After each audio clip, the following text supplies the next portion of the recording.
monde, j'espère que vous allez bien. On est actuellement dimanche après-midi et comme vous pouvez l'apercevoir juste ici derrière moi, j'ai sorti le sapin de Noël.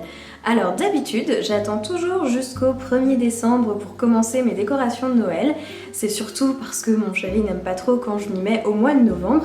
Mais cette année, j'ai réussi à le convaincre de me laisser faire parce que j'ai un partenariat qui arrive sur la chaîne et j'avais des idées de vidéos à tourner avec des décors de Noël. Donc je voulais m'y prendre suffisamment tôt pour avoir le temps de le faire. Et c'est ce qui a réussi à le convaincre. Alors je suis très fière de moi parce que du coup ça veut dire que le programme de cet après-midi c'est décorer le sapin, c'est thé de Noël, c'est jazz de Noël avec feu de cheminée sur la télé, c'est cuisson de cookies pour le goûter, bref c'est un programme hyper cosy pour un dimanche après-midi, c'est tout juste parfait. Alors pour le choix du sapin, j'ai beaucoup hésité entre un vrai et un faux et j'ai lu pas mal de comparaisons en ligne parce que je voulais quelque chose qui soit pas trop catastrophique disons pour la planète. Et en fait dans tous les comparatifs que j'ai trouvés, ils disaient que en gros un faux sapin c'était amorti au bout d'une dizaine d'années si on l'utilisait tous les ans. Donc comme mes parents en ont un qu'ils utilisent depuis plus de 20 ans, je me suis dit que ça valait peut-être le coup d'investir, sachant que en plus si j'avais pris un vrai il aurait jamais tenu là jusqu'au 25 décembre, donc il fallait quelque chose qui puisse aussi tenir dans le temps.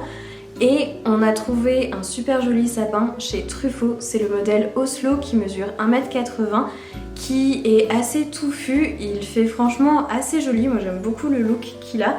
Et je me dis qu'il devrait réussir à durer pas mal dans le temps. Alors il est un petit peu plus cher, mais d'un autre côté par rapport au prix qu'on paierait tous les ans pour avoir un vrai sapin, finalement il sera amorti au bout de quelques années, ce sera assez rapide. J'aime vraiment beaucoup ce sapin et j'ai hâte de me mettre à le décorer.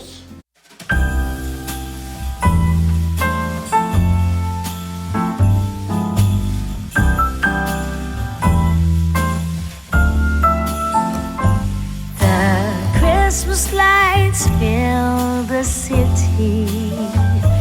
There are people everywhere. The snow is falling white and pretty as I stroll on my way to you. How would you feel about packing up today?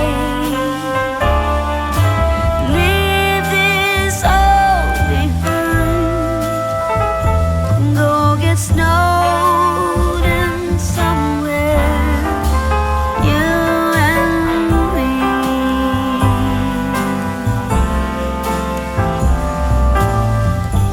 I would rather be somewhere with you, without TV or phone.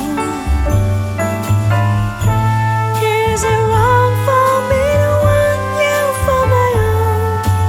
This Christmas, let the others miss us. Let's go get snowed in. Let's go get snowed in. How wrong could that be? Being snowed in somewhere, you and me.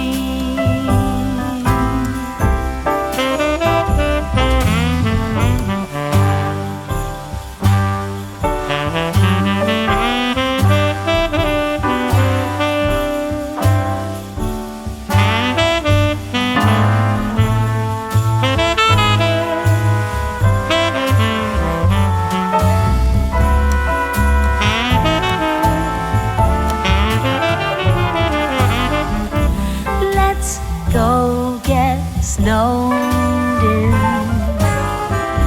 Let's go get snowed in.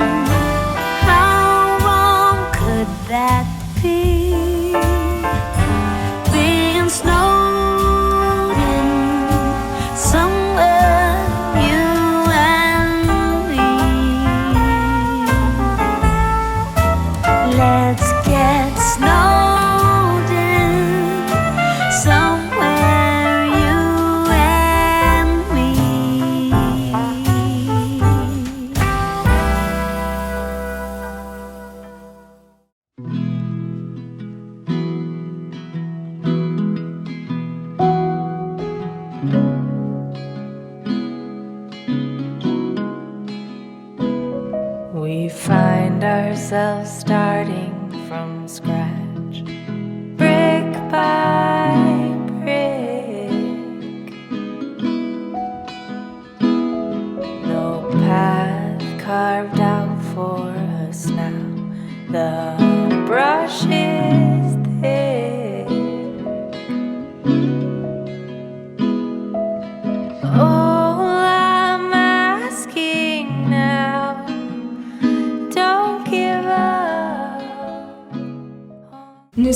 actuellement mercredi après-midi et si on se retrouve aujourd'hui, c'est parce que j'avais très envie de vous parler d'une idée que j'ai vue ce matin sur le compte Instagram de @ginassi.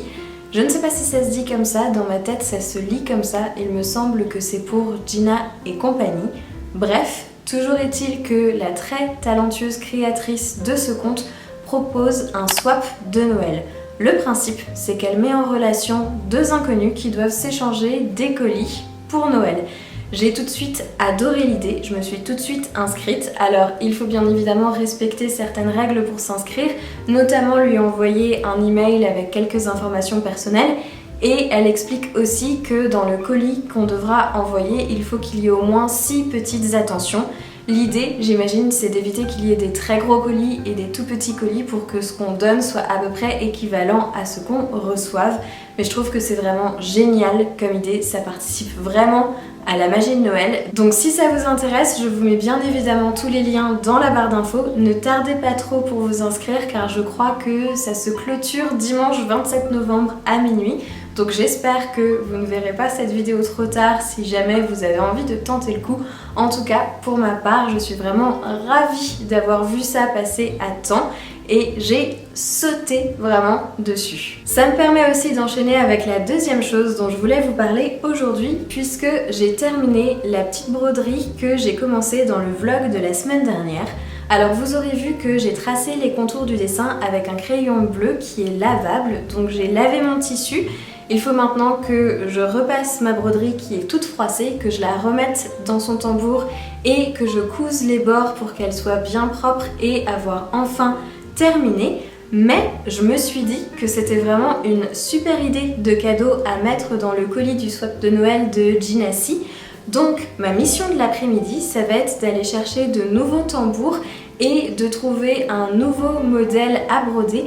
Je vais chercher sur le carnet d'hiver à broder que j'avais acheté sur la boutique en ligne Etsy de Marion Romain, d'où provient d'ailleurs ce modèle-ci, parce qu'il y a plein de super jolis dessins à broder qui sont relativement rapides à faire, donc ce sera juste parfait. Il ne me reste plus qu'à prendre mon courage à deux mains parce qu'il faut absolument que je ressorte du coup pour trouver des tambours et ça c'est jamais évident quand on est rentré, qu'on est bien installé, de se motiver à sortir. Mais maintenant que je l'ai dit, j'ai plus le choix, donc c'est parti, j'y vais.